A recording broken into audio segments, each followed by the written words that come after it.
In the last video, we saw fires in the west burn as clans fought over regional power, resulting in the rise of the Imago and the Mori clans. Now, as the map continues to change, more clans will face a sundering as infighting brews new conflict.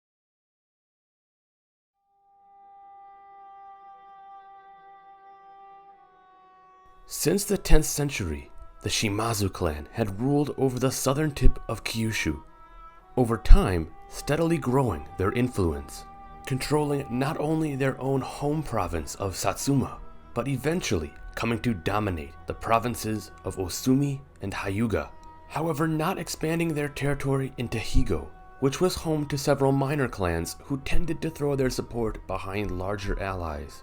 If their stability could have remained intact, it can be assumed that the Shimazu clan could have eventually taken over full control of Kyushu in the early years of the Sengoku Jidai, holding 3 provinces and appearing as the true might of the island.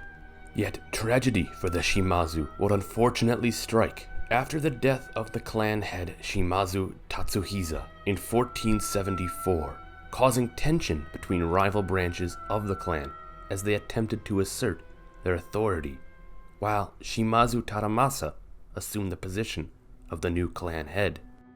After 10 years of turmoil, open war would finally begin within the clan in 1484, spreading across all of the Shimazu-controlled territories in southern Kyushu, with the fighting growing worse as minor families began to enter the conflict, taking advantage of the disarray in the Shimazu clan, even causing Shimazu clan retainers to begin entering into rebellion.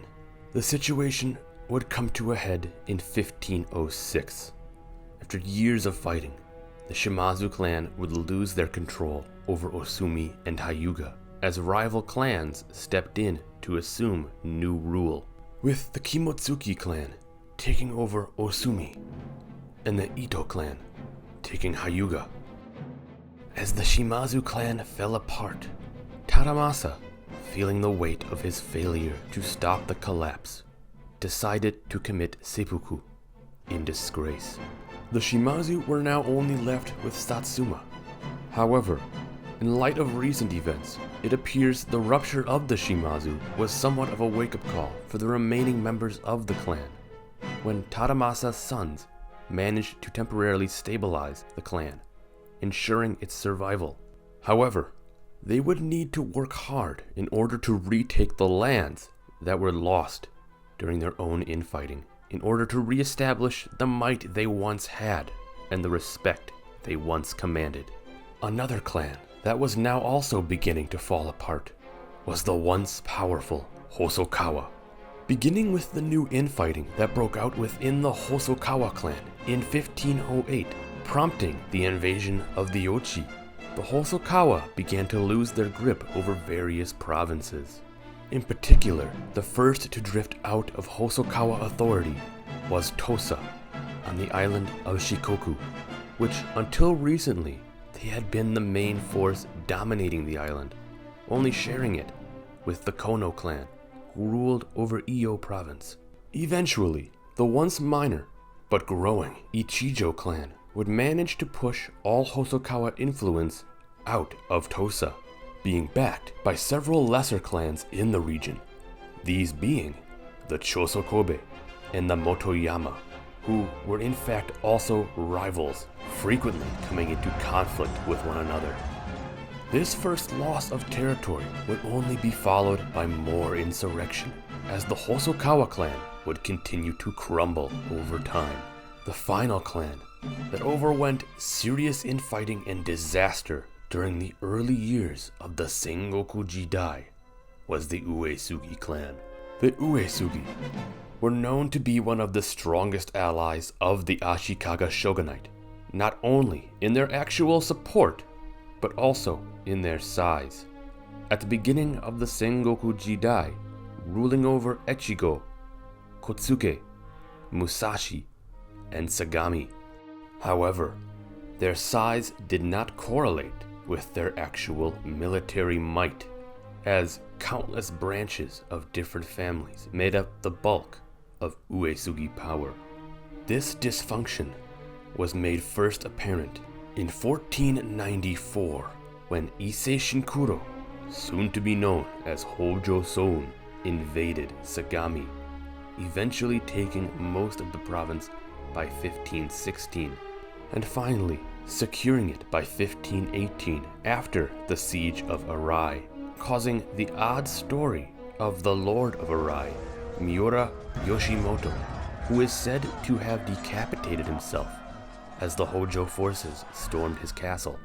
The weakness of the Uesugi clan was now on full display for all, causing infighting to erupt as many retainers and branches of the Uesugi family attempted to assert their own dominance. This would in time lead to the shattering of the clan. Yet, the Uesugi would not completely fade away, as three separate yet allied Uesugi clans would rise up in place of the old unified clan. These being the Echigo Uesugi of Echigo Province, the Yamanouchi Uesugi of Kotsuke Province, and the Ogigiyatsu Uesugi of Musashi Province. However, another large family, who were former retainers of the Uesugi, would also break away. The Nagao clan, led by Nagao Tamekage, who would establish their power base in western Echigo, where they would soon come into direct conflict with Iko-Iki influence spreading out of Kaga province and through the Jinbo clan-controlled Eichu province. So, what can we learn from this? Due to the recent rise in Geikokujo, in which lower retainers were now rising up to usurp power, many large clans began experiencing infighting, as many of the inner branches of the clan and its retainers all began vying for their own power. This would lead to the deterioration of once great clans, and the rise of some minor clans, as provinces would change hands during the ascent of different families stealing power for themselves. In the early years of the Sengoku Jidai, the most notable examples of these Sunderings were the Shimazu clan of Kyushu, the Hosokawa clan of central Japan, and the Uesugi clan of east central Honshu.